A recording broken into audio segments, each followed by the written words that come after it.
on say deglobalization. Yes. You can Shubham, you can go to audio if you want. Majority will be in audio. Okay, sir. Yeah, that will help our speed also. Yeah. Now, Akash, can you Yes, sir. talk?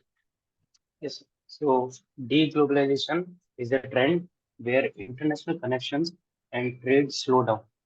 This involves bringing production back to domestic markets and reducing reliance on global trade. While this shift may lead to higher prices and slower economic growth, it has potential benefits such as resilience, like shorter and less disruptive supply chains. It can also lead to local booms, like stronger domestic economies, increased job opportunities, and vibrant communities. It can also lead to better control, like higher quality products and improved working conditions. Whether these advantages outweigh the drawbacks, it depends on policy decisions, business choices, and the overall state of global economy. It is Hmm. important to note that deglobalization could contribute to inequality and hinder efforts to address global challenges. Its success depends on fair and sustainable management. Hmm. Good, not bad. You told nicely. Now let us see whether somebody else is there who can talk on that. Rubal Sharma, can you please talk to us about the topic deglobalization? Yes, sir. Yeah. Deglobalization is basically shifting away from globalization Mm, when different economies mm, stop, when there is a reduction in interconnections and international trade among various economies. It mm, can be referred to as deglobalization. mm, It impacts international trade and cross-border investments. mm, And there are multiple reasons for deglobalization, such as nationalism, protectionism, and instability in global economy also is one of the main reason for deglobalization. mm, And in some cases, uh, geopolitical conflicts mm. and uh, tensions between emerging nations and developed nations also lead to deglobalization. So Okay. it Mm. is Continue, continue. okay, sir. So there are various benefits of deglobalization as well, but deglobalization ultimately reduces competitiveness in the market, which leads to less innovation. And when there is a reduction in competitiveness, then prices in the market increases, which leads to inflation and puts pressure on the local people. Mm, So it there must be a balance between globalization. There must be a balance between protectionism and competitiveness, so mm. that the local market and local people can. Yeah. Do you say that this protectionism is not advantageous? It happened recently when the price of onion was rising very much high. Then suddenly government intervened and stopped the exports. That resulted in the cost of the onion being brought down and all that. So likewise, sometimes such measures are necessary. Now, Mayank, can you add some more points? Mayank, are you there with us? Mayank, please, you are not there. Subha, please tell. Subha, So yes, sir. Actually, I just joined, so I didn't hear the you last. don't know the topic also. No, sir. I just joined. Right. Acha, just doesn't matter, not needed. The topic is deglobalization. You know what is meant by globalization? Uh, Globalization means maybe opening the market for everyone, like whole. Hmm. Globalization will refer to, say, country throwing open our economy to foreign citizens also, like inviting some foreign direct investment like that. Okay. And also allowing for exports, imports, and all freely, of course, with certain restrictions. And globalization started around which time, which period?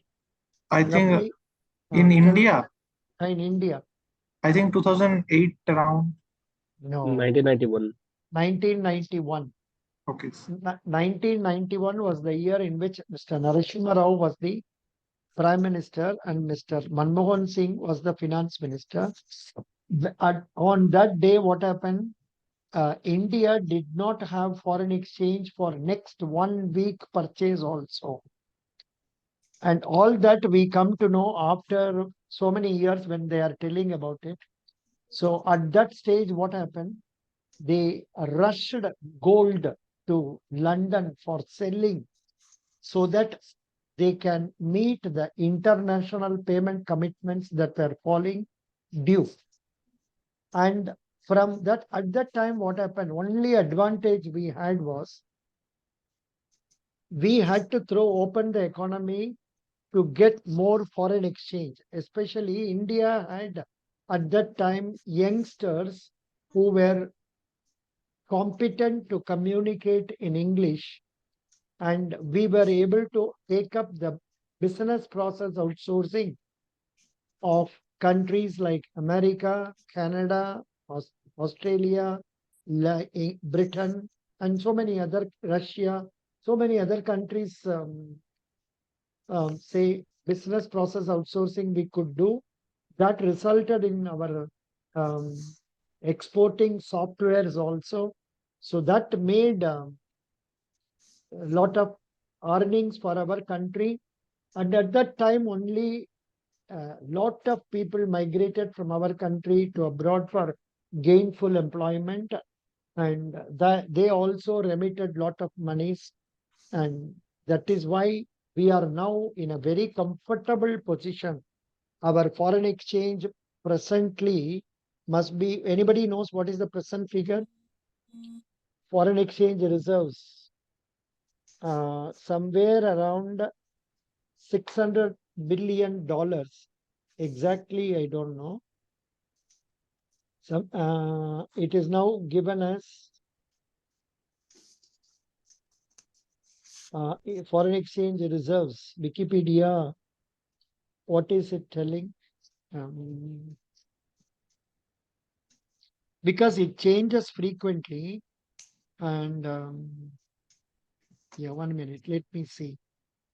Foreign exchange reserves. But this is not going to help us. I think I should see rbi.org.in, but even that may not be able to tell us.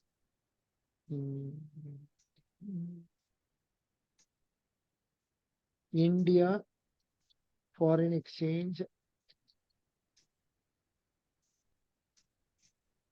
reserves. It stood at $617.3 billion. I don't remember, so I just checked up. It is telling India's foreign exchange reserves for the week ended January 5 stood at 617.3 billion. Now is the stage. I think it would have further increased now. Somewhere I saw it was 642 or so. It may be correct. It's because of that only the share market price has also gone up like anything. So that is right. Good. Now, who are the other people who would like to speak? Come on, talk on Yes, sir. globalization. Or sorry, I was telling you about throwing Deglobalization. open of the economy and throwing open of the economy. So that helped us to get lot of foreign exchange.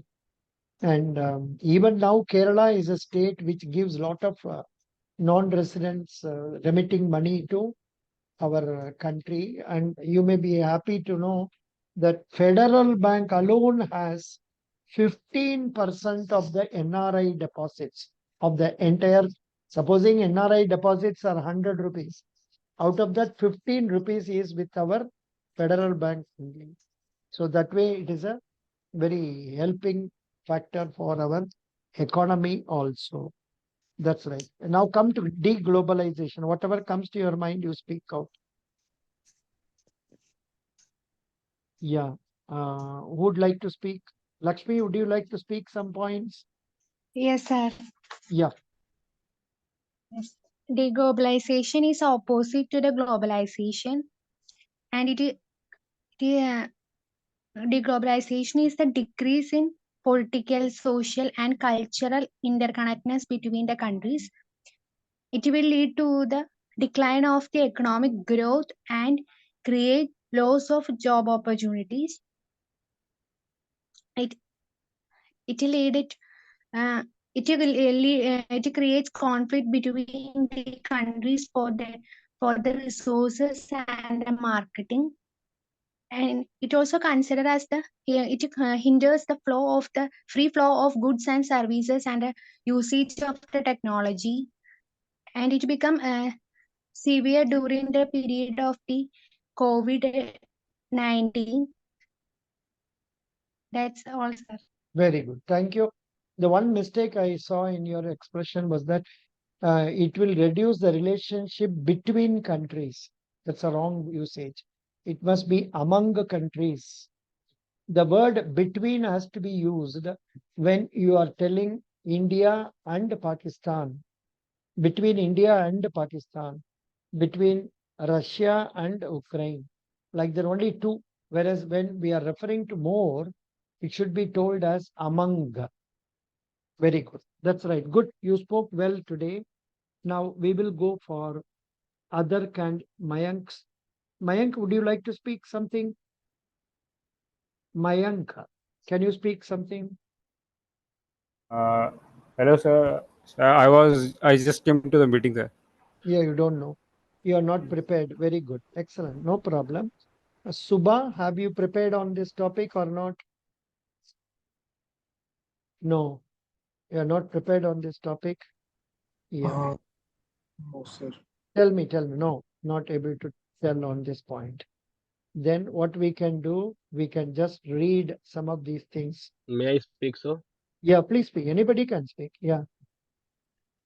So deglobalization, I can say that it's like a trend where countries is trying to reduce their dependence on global trade and international cooperation Mm, and emphasizing local or national interest.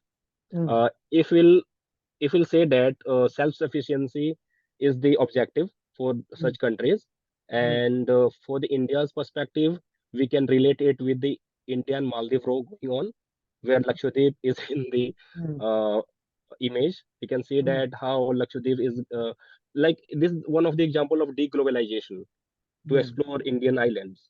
And mm, other than that, I want to say that it may involve trade barriers, focus mm, on self-sufficiency, mm, and it may include economic concerns, mm, political shifts, and mm. desire to address domestic issues also. Good. Nice. You told nicely. Good. Thank you so much. Now, somebody can, Lakshmi, you can read this impact of globalization on education. Please read. Okay, sir. Impact of globalization on education. Globalization has improved the quality of education.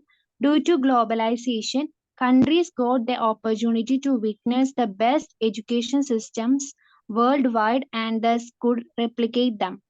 New methods of learning such as e-learning, blended learning was quickly adopted by many countries due to globalization. Knowledge sharing among the world countries resulted in teaching updated technologies to students across the world.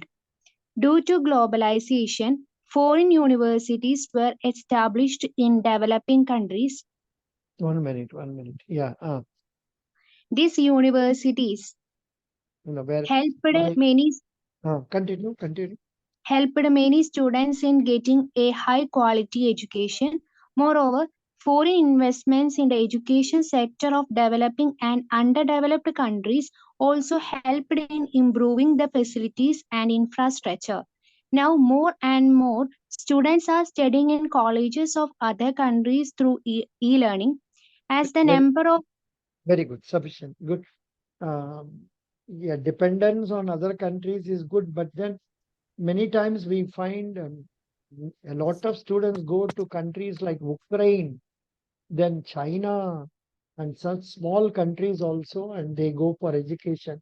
Many times it goes well. Sometimes when a situation like this war comes, that puts the candidates into problem. Yeah, now we will go to Mayank. Mayank, you continue reading this. Now more and more students. Okay. Now, more and more students are studying in the colleges of other countries through e-learning. As the number of foreign students is increasing at a rapid rate, several countries are improving their quality of education and teaching practices continuously. Education should develop empathy and understanding in students. Globalization enabled students to develop an understanding of the other cultures, which is like a practical education. Due to globalization, many realize the importance of education, and hence literacy rates have improved worldwide. Globalization made many people aware of human rights and the loopholes in the governance of their own countries. This practical education helps students in taking part in the development of their countries. Globalization encouraged many countries to adopt alternative learning systems such as homeschooling, distance education, and world schooling, etc.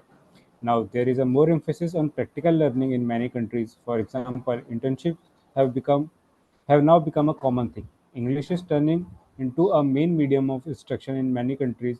There are several debates going on about English dominance. Some people say that it is better to teach in English in the era of globalization, and others may say that it negatively affects the learning process of students.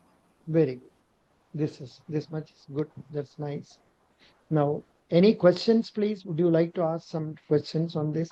Tomorrow, I think we should do something else, some interesting topic related to banking and all. So I will take this, what is that? Guidely interview material I have given you. And in that, possibly any major topics you can study and come so that we can discuss about them in the class, because the object is you must be able to talk well in English. That is the idea. Now, what is this about? Do's and don'ts. Mm, do's and don'ts. That is not very good. Otherwise, I suggest like this. You please go and read this book up to page number 15 or 20. And based on that, I will ask questions. Based on the questions given here or based on the concept here, I will ask questions so that you can answer them. So that will help us know more about banking also. And it will be more useful for your interview also. That will be better. Page number 1 to 20 of Guidely. I hope all of you have Guidely education. Have I given this for our State Bank of India people? Yes or no? State Bank Yes. of India.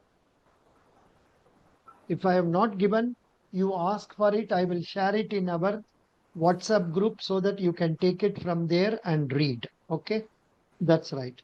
Now let us go into this question answer for our interview purposes. I will stop this video with this.